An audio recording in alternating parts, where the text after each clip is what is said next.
Le nord-est des États-Unis a des allures de Sibérie.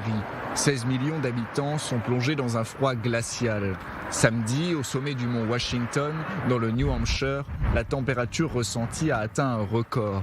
Le service météorologique local décrit une flambée arctique épique et générationnelle, soulignant que les refroidissements sont inédits dans le nord et l'est du Maine depuis des flambées similaires en 1982 et 1988.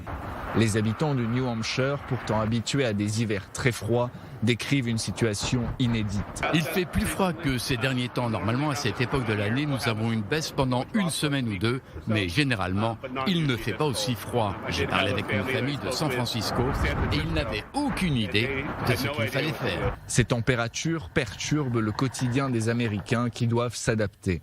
Aujourd'hui, la température ressentie est d'environ moins 30 degrés, ce qui représente environ 15 degrés de plus qu'hier quand nous sommes arrivés ici. Et ils ne font pas longtemps pour ressentir les vents. Il faut des gants épais et nous avons reprogrammé notre motoneige d'hier. On peut observer cette fumée blanche s'élever du fleuve Saint-Laurent près des Grands Lacs, conséquence des vents froids sur l'eau gelée, mais également des tremblements de glace beaucoup plus préoccupants.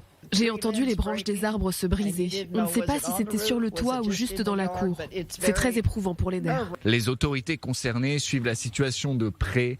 Des alertes pour conditions météorologiques extrêmes ont été déclenchées dans une grande partie de la Nouvelle-Angleterre, du Québec et de l'Est du Canada. Plusieurs millions de personnes pourraient être touchées par ce froid glacial.